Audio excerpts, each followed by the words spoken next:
All right, so you wanted to know what the Bible really says about marriage. Yeah. Not just the surface level stuff, but like a deep dive, into its meaning, the struggles, the potential. Yeah. We're going to go all the way from Genesis to Ephesians. Okay. Throw in some Proverbs. Okay. Yeah, we'll even hit up Song of Solomon for some poetic vibes. Nice. Get ready to unpack some ancient wisdom. Right? And you might be surprised how relevant it still is today. Yeah, it's really amazing how these ancient texts can still speak to us. Yeah. Even, thousands of years later. Yeah. There's so much to uncover about commitment, Right. intimacy, and just how to navigate the ups and downs that every relationship faces. So let's jump right in with Genesis 2.24. Okay. Where it talks about leaving your parents and becoming one flesh. Mm-hmm. That's got to be about more than just moving out, right? Yeah, it really is. What's the deeper meaning there? I think it's about forging a whole new identity as a couple. This verse tells us that the bond between husband and wife becomes a top priority, even above the ties to your family of origin. Imagine two rivers merging to become one.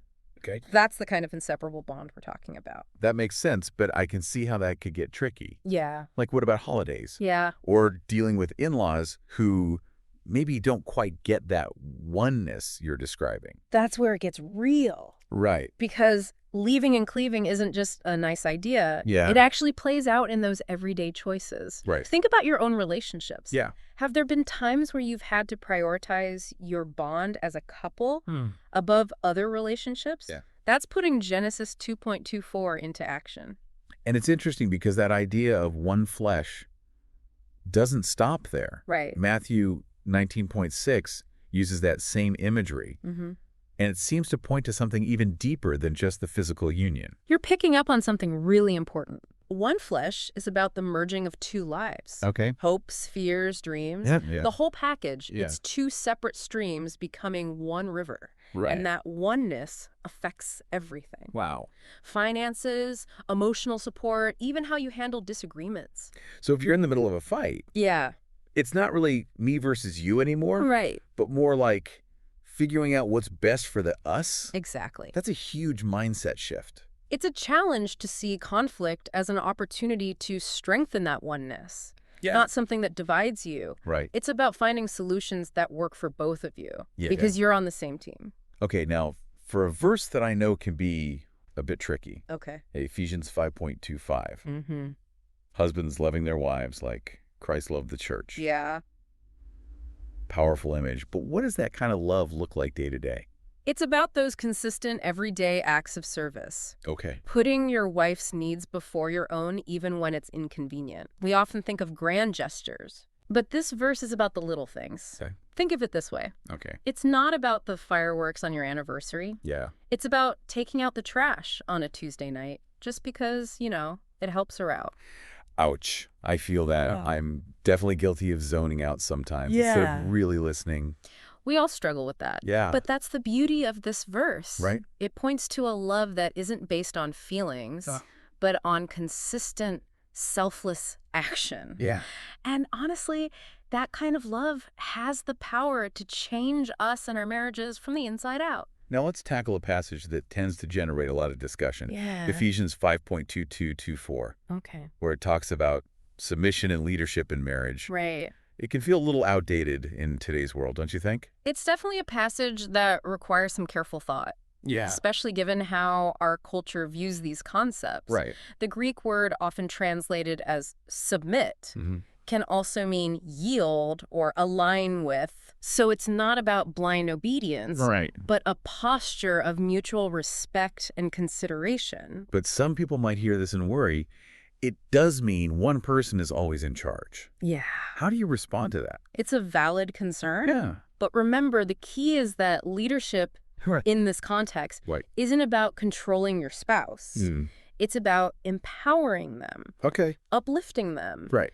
and yes, protecting them. These are qualities that can be expressed in so many different ways, depending on the couple. So it's less about who makes all the decisions. Right. And more about using your individual strengths to support each other. Exactly. Okay. It's recognizing that each partner brings unique gifts and talents to the table. Mm-hmm. And there's a willingness to listen to each other's perspectives, Yeah. even when you disagree. That makes a lot of sense. Yeah. Okay, let's move on to a topic that can be a bit, well, All right. awkward to discuss. Okay. 1 Corinthians 7:3-5 talks about sexual intimacy in marriage. Right. What do you think stands out most in this passage? What's fascinating to me is the emphasis on mutuality. Okay. It's not about one person's needs taking priority over the other. Right. Instead, it's this beautiful idea of both partners freely and joyfully giving themselves to the other, Okay. seeking each other's pleasure and fulfillment. So it's about open communication, Yeah. vulnerability, Mhm. and really respecting each other's boundaries. Absolutely. Right, making sure both partners feel loved and cherished. That's something that gets lost in a culture Yeah. that often emphasizes individual gratification. Right. The Bible, on the other hand, paints a very different picture, one of mutual self-giving and shared delight. Okay, let's shift gears a bit Right. and look at the positive aspects of marriage. Okay. The scriptures highlight. Okay. Proverbs 18:22 says that he who finds a wife finds a good thing and obtains favor from the Lord. Mm-hmm. Then you have Ecclesiastes 4:9-12, Right. talking about the strength and support found in companionship. Yeah. What do you make of those verses? These verses are all about celebrating the blessings that come with marriage. Oh.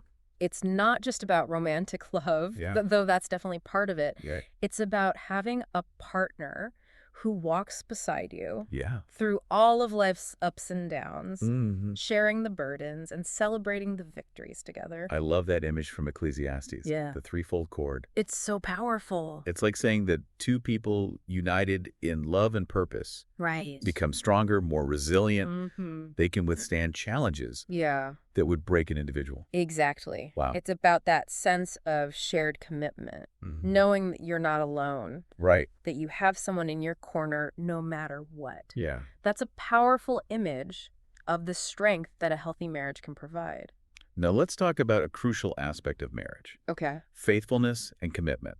Mm-hmm. Malachi 2.1416 Right. and Mark 10.9. Yeah, We're yeah. pretty clear about where the Bible stands on the permanence of marriage. Absolutely. What's the core message here? These verses highlight the covenant nature of marriage. Okay. It's not just a contract you can break when things get tough. Right. It's a sacred vow made before God, reflecting his own faithfulness to us.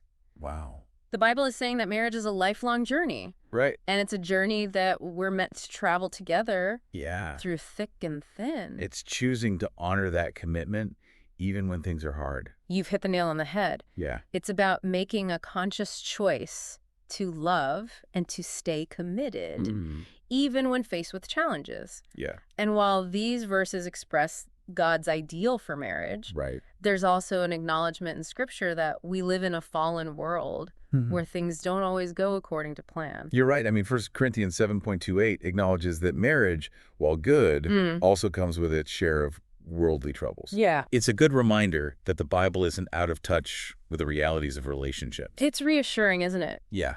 Because it acknowledges that even in the midst of those worldly troubles, Yeah. God's grace is available to us. Right. We don't have to be perfect. Right. We just have to be willing to keep seeking his guidance as we navigate the complexities of our relationship. So it's not about achieving some unattainable ideal of perfection, Right. but about striving to live out those biblical principles the best we can, Yeah. even when we stumble.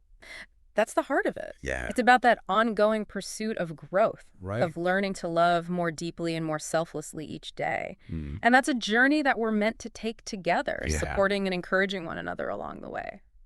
I'm curious about those verses that seem to focus on the practical stuff, Okay. like managing a household and finances. Yeah. For example, 1 Timothy 5.8 emphasizes the responsibility to provide for your family.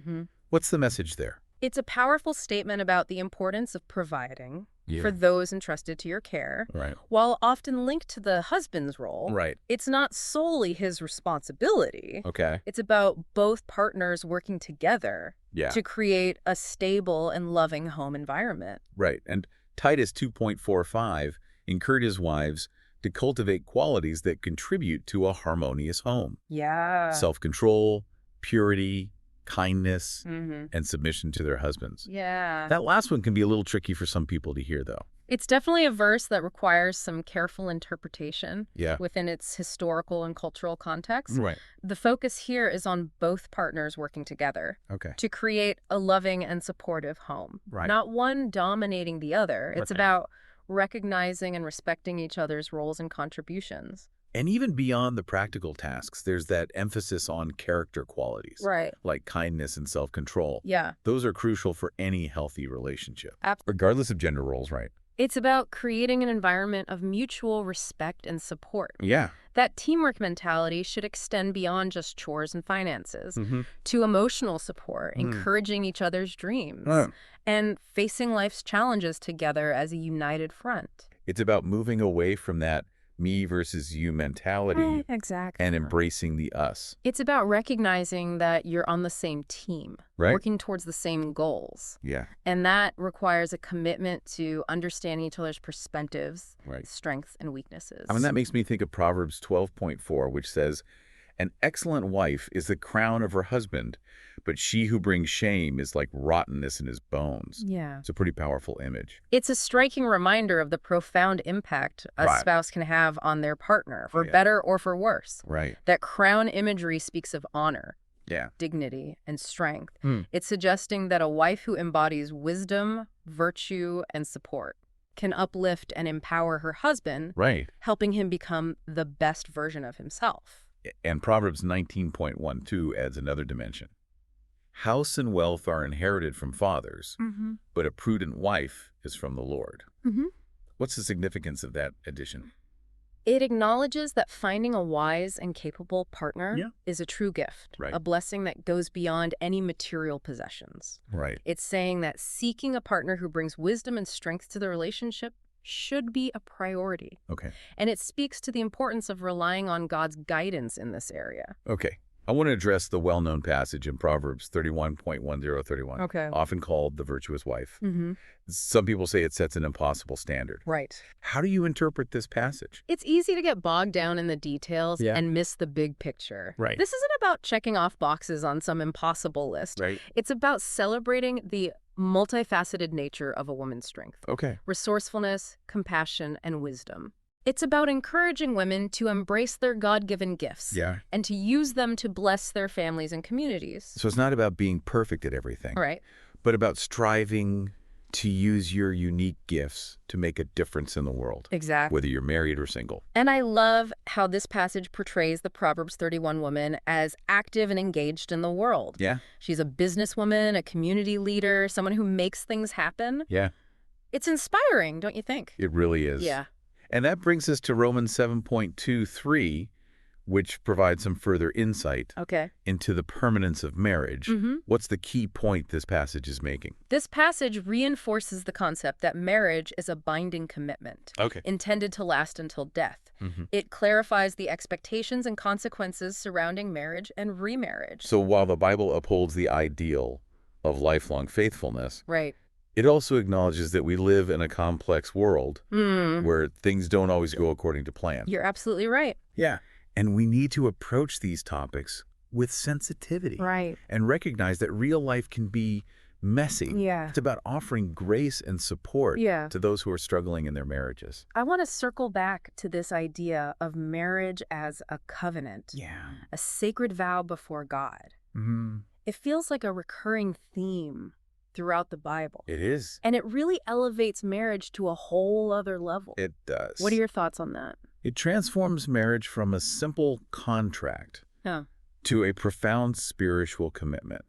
One that reflects God's own faithfulness and unwavering love for us. It's like saying, this isn't just about us. There's something bigger at play here. Exactly. And that understanding can be so grounding. Especially when things get tough. It reminds us that we're not alone in this journey. That we have a higher power guiding and supporting us. It gives a whole new depth of meaning to those wedding vows. For better or worse, in sickness and in health. When we view those words through the lens of covenant, they take on a weight and a permanence that's truly inspiring. And now for a verse that feels like a breath of fresh air. Song of Solomon 2.16. It's just so beautiful and poetic. My beloved is mine and I am his. He grazes among the lilies. What's the feeling you get from this verse? It's like a love song. Okay. Capturing the essence of mutual belonging and delight. Right. That should be at the heart of every marriage. It's a reminder that in the midst of all the practicalities and challenges, we shouldn't lose sight of the beauty and the joy of simply being together. I love that image of grazing among the lilies. Yeah. There's such a sense of peace, contentment, and abundance. It's beautiful. It's like saying, with you, my heart finds rest and joy.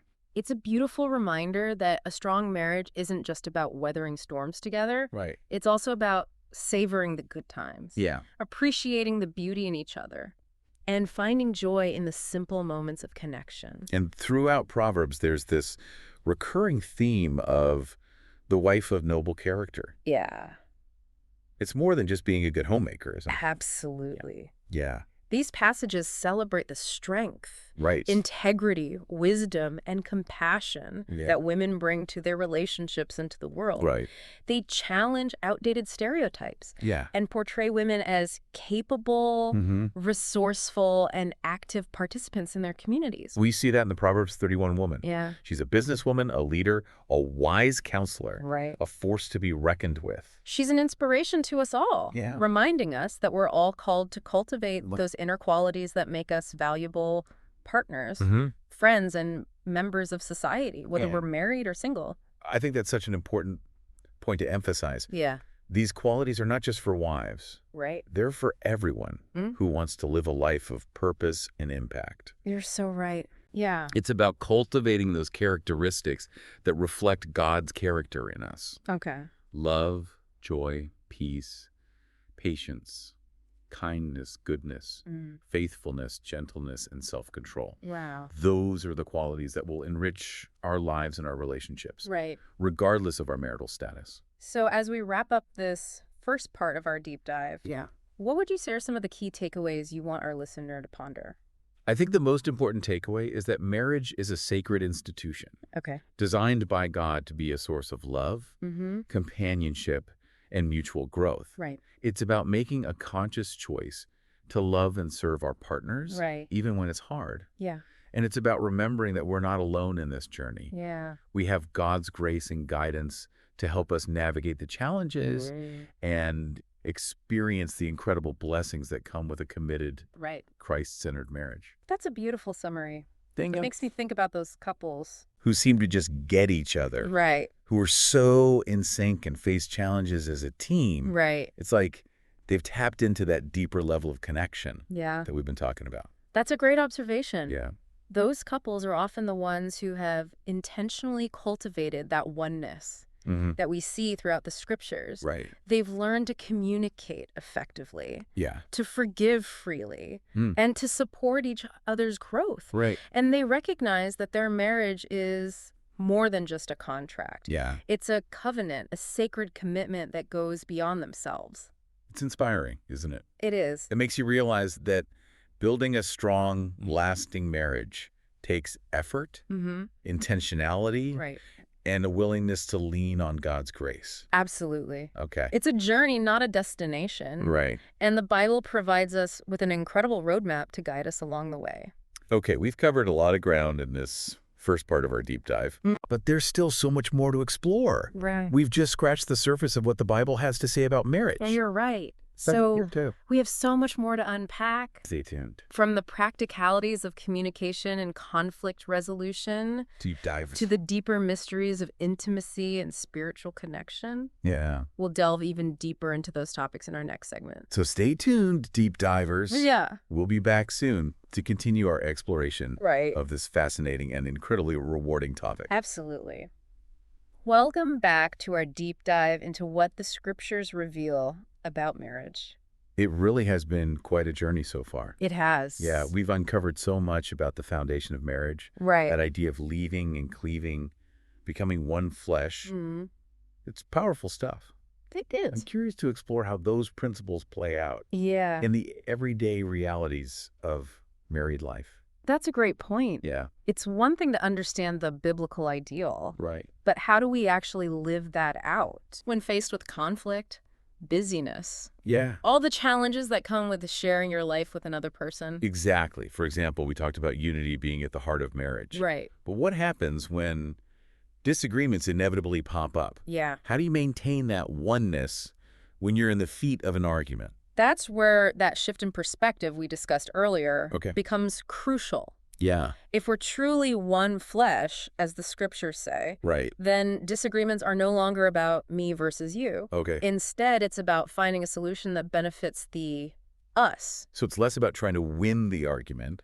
And more about working together as a team to find a resolution that honors both of you. Precisely. Okay. It takes humility, Yeah. a willingness to listen, Right. and a commitment to understanding your partner's perspective. Yeah. Even if you don't fully agree with it. I can see how challenging that can be. Yeah. Especially when emotions are running high. It is. Yeah, it's easy to get caught up in the moment. It is. And forget about that oneness we're striving for. It definitely takes practice, Yeah. patience, and a whole lot of grace.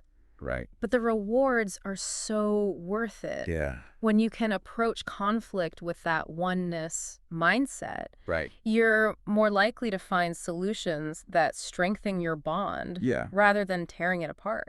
Okay, another challenge many couples face is balancing individual needs and desires with the needs of the relationship. Right. How do those biblical principles guide us in finding that balance? It goes back to that concept of self-sacrificial love.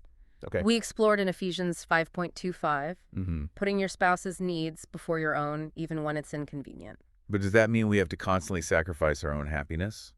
Not at all. Okay. It's not about becoming a doormat or neglecting your own needs. It's about finding a healthy balance. Yeah. And that requires open and honest communication. So it's about talking to your partner about your needs, desires, and dreams. Exactly. And being willing to truly listen to theirs as well. It's about creating a space where both of you feel safe to be vulnerable. Right. Yeah. And to express yourselves honestly. Right. And sometimes that means compromising, finding a solution that works for both of you. Yeah. Even if it means letting go of something you really wanted. It's about choosing to put the us before the me. You got it. Yeah. Even in those little everyday moments. And that's where that oneness mindset comes in again. Right. Yeah. It's not about winning or getting your way. Right. It's about making decisions that honor both individuals and the relationship as a whole. Okay, let's talk about another area Right. that can sometimes be tricky in marriage. Okay. Roles and responsibilities. Right. We touched on Ephesians 5.2224, which talks about submission and leadership. Right. But how do we navigate that in a way that feels balanced and respectful in today's world? It's important to remember that passage isn't about creating a rigid hierarchy or giving one person all the power. Yeah. It's about recognizing the unique gifts and talents each partner brings to the relationship and using them to support each other.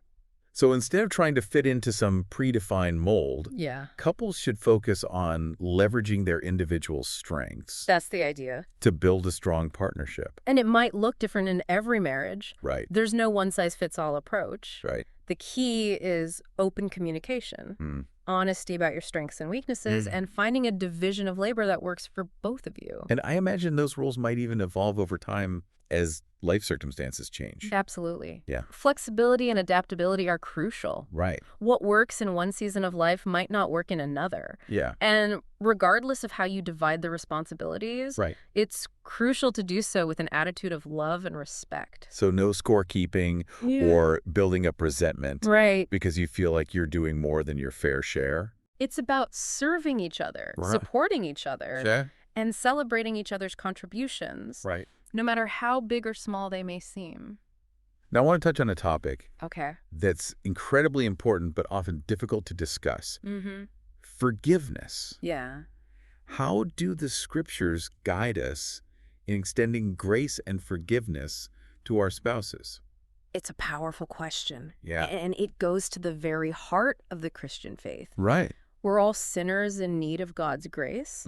And just as Christ forgave us, we're called to forgive others, including our spouses, even when it's painful. But what about those situations where it feels almost impossible to forgive? Right. When the hurt is so deep and the betrayal is so real. Those situations are incredibly difficult. Yeah. And I don't want to minimize the pain involved. Right. But remember, forgiveness is a process. Okay. It doesn't happen overnight. And it's not about condoning the wrong that was done. So it's not about saying what happened was okay. Exactly. Yeah. Or minimizing the impact of the hurt. It's about releasing the anger and bitterness we hold on to. Right. Which ultimately harms us more than anyone else. It does. So forgiveness is about choosing to let go of that pain and resentment. Yeah. So that we can move forward and begin to heal. And it doesn't mean forgetting what happened or pretending it didn't hurt. Yeah. It simply means choosing to release the other person from our judgment and allowing ourselves to heal. And I imagine that's where God's grace comes in, right? You're absolutely right. Because forgiveness, yes, especially in those really tough situations, can feel beyond our own strength. We need God's help to forgive, right, to heal, and to rebuild trust. And that's a process that takes time, patience, and a whole lot of prayer. Okay, let's shift gears a bit. All right. And talk about another important aspect of marriage. Okay. Intimacy. Right.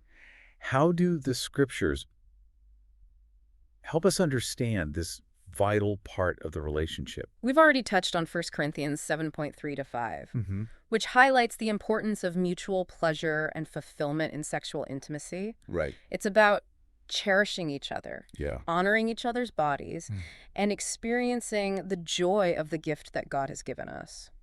So it's not just about one person's needs or desires. Exactly, but about approaching intimacy as a shared experience, right, where both partners feel loved and respected. It requires open communication. It does. Vulnerability and a deep level of trust. Right. And remember, intimacy isn't just about the physical act. Right. It's about emotional connection, too. Exactly. It's about feeling seen, heard, and understood by your partner. It's about those everyday moments of connection. Right. Holding hands, cuddling on the couch, having meaningful conversations. Those little things add up.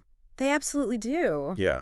Those small gestures can be just as powerful, if not more so than the grand romantic gestures we see in movies. Right. They're the building blocks of a strong and lasting connection. I think that's a great reminder for all of us, whether we're newlyweds or have been married for decades. Yeah, it's so easy to get caught up in the business of life and or forget to nurture that emotional intimacy. Yeah, we need to be intentional about it. Couldn't agree more. Yeah. Let's make a conscious effort to prioritize those moments. Put down our phones. Right. Turn off the TV. Yeah. And really connect with our spouses. Yeah. Remember, laughter, playfulness, and shared experiences are all part of building that deep bond that will help you weather any storm. That's great advice. Thank you. Now, as we wrap up this part of our deep dive, I want to touch on one more crucial element. Okay. The role of prayer in marriage. How can we invite God into our relationships? That's such an important question. Yeah. And I think it's one that's often overlooked. Right. Prayer is essential for any healthy relationship. Right. Yeah. But it's especially powerful in the context of marriage. So how can we make prayer a regular part of our married lives? It starts with making time for it. Okay. Even if it's just 5 minutes each day. Right. Set aside some dedicated time to pray together as a couple. And what should we pray about? Anything and everything. Okay. Pray for each other's needs. Yeah. For your relationship, for your children, for your finances, for your dreams. Yep. And don't forget to give thanks for all the blessings you experience together. Right. Gratitude has a powerful way of shifting our perspective and reminding us of all the good things in our lives. And I think it's also important to pray for guidance. Absolutely. When we're facing challenges. Yeah. To ask God for wisdom, strength, and direction. Right. As we navigate those difficult situations. God wants to be involved in every aspect of our lives, including our marriages. Right. And he promises to give us wisdom when we ask for it. That's such a reassuring reminder. It is. Yeah, it's like we have a secret weapon in our arsenal. Yeah. Access to the very wisdom and power of God. Exactly. And that's a game changer. It is. Especially when we're dealing with those really tough challenges that every marriage faces. It really is. Yeah. And when we invite God into our marriages through prayer, we open ourselves up to a level of love, joy, and fulfillment that we could never experience on our own. Right. It's like tapping into an unlimited source of strength, hope, and healing. So let's commit to making prayer a regular part of our relationships. Yes. To intentionally seek God's guidance, his strength, and his love. Absolutely. In every season of our marriages. Beautifully said. Yeah. And, as we're talking about the power of prayer, I'm reminded of a verse in Philippians 4:6-7 that says, "Do not be anxious about anything, but in everything. By prayer and supplication with thanksgiving, let your requests be made known to God. And the peace of God, which surpasses all understanding, will guard your hearts and your minds in Christ Jesus." It's such a comforting reminder. It is. That we don't have to face our challenges alone. Yeah. God is with us every step of the way. He is. Offering his peace and comfort when we need it most. Yes, and when we invite him into our marriages, we open ourselves up to that incredible peace. Right. A peace that truly surpasses our understanding. Right. It's a peace that can sustain us through the storms. Yeah. A peace that can bring healing to our hurts. A peace that can bind us together in a love. Wow. That's deeper and stronger than we could ever imagine. Okay. We've covered a lot of ground in this second part of our deep dive. We have. From conflict resolution to intimacy to the power of prayer. Right. But there's still one more piece of the puzzle we need to explore. You're right. We've talked about the challenges and the practicalities of marriage. Right. Now it's time to delve into the beauty, the poetry, right. the inspiring vision of what a truly thriving, God-centered marriage can look like. I love that. Yeah. It's like we've laid the groundwork and now we get to see the masterpiece unfold. That's a great way to put it. And what better place to find inspiration than in the Song of Solomon? Right. One of the most beautiful and romantic books in the entire Bible. I'm excited. I am too. Let's dive into that poetic world. Yes. And discover what treasures await us there. Welcome back, deep divers. Hey. We're in the final stretch of our exploration into what the scriptures reveal about marriage. Yeah. And after covering the foundation and the practicalities, I think it's fitting that we end on a note of beauty and inspiration. Right. A glimpse into the poetic heart of it all. Yes, let's soak in some of that poetic beauty. Yeah. We've talked about the challenges and the hard work of marriage, but we can't forget that it's also meant to be a source of deep joy and delight. You're so right. Yeah. And what better place to explore that dimension of marriage than in the Song of Solomon? Okay. It's like stepping into a lush garden filled with fragrant flowers and the intoxicating scent of romance. I love that. Yeah. It's a reminder that love isn't just an emotion. Right. But a full-body experience, something that engages all of our senses. Exactly. Yeah. So let's revisit that beautiful verse from Song of Solomon 2.16. All right. My beloved is mine, and I am his. He grazes among the lilies. Beautiful. What images come to mind when you hear those words? I get this sense of deep contentment, of two souls finding rest and nourishment in each other's presence. Yeah. Like the beloved is finding everything he needs in his lover. Right. Just as a shepherd finds pasture for his sheep among the lilies. It's a beautiful picture of that mutual belonging and cherishing that's at the heart of a thriving marriage. Notice that reciprocal phrase, my beloved is mine and I am his. Okay. It's a two-way street. Yeah. A recognition that they belong to each other completely. And that speaks to the intimacy and unity that God intended for marriage from the very beginning. Right. Yeah, it's a reminder that in the midst of life's busyness and demands, we need to make space for those moments of simple connection and delight. It's about savoring those times when we can just be together, fully present and attentive to one another. Yeah. Appreciating the beauty we find in our partner. I think it's a challenge for many couples. It is. Especially in today's fast-paced world. Yeah. To slow down and create space for those moments of quiet intimacy. It is. But the Song of Solomon reminds us how essential those moments are for nurturing of vibrant and joyful marriage. You're so right. Yeah. And as we reflect on the beauty and depth of biblical marriage, it's also important to acknowledge that not everyone's journey will look the same. That's an important point to make. It is. We've been exploring this ideal vision of marriage. Yeah. But the reality is that life throws curveballs.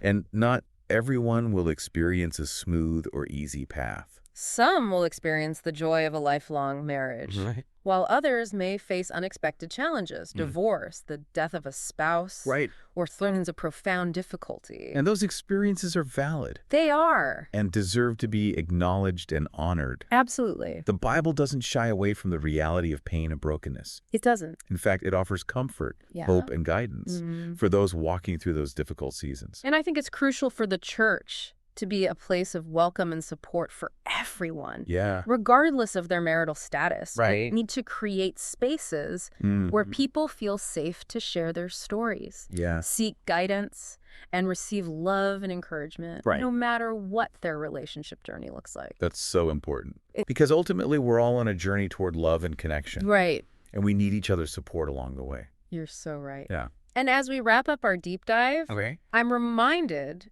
of that powerful verse in Romans 8:28. Okay. And we know that in all things, God works for the good of those who love him, who have been called according to his purpose. It's such a beautiful reminder. It is. That even when things don't go according to plan, even when we face heartache and disappointment, God is still working in our lives. He is. Weaving together a tapestry of redemption and beauty. And that includes our relationships. Wow. God can use even the most difficult experiences to shape us, refine us, and draw us closer to himself. It's a powerful reminder that we're never alone in our struggles. You're right. God's grace is always available to us. It is. Offering comfort, strength, and hope. And to all our listeners out there, yeah, thank you for joining us on this deep dive into the Scripture's vision for marriage. It's been great. We hope it's challenged you, inspired you, and deepened your understanding of God's beautiful design for love and commitment. Keep exploring these truths. Yes. Let them shape your relationships, your families, and your communities. And remember, no matter where you are in your journey, you are loved, you are valued, and you are held in God's loving hands. That's a beautiful sentiment to end on. It is. Until next time, deep divers, keep seeking, keep exploring, and keep diving deep.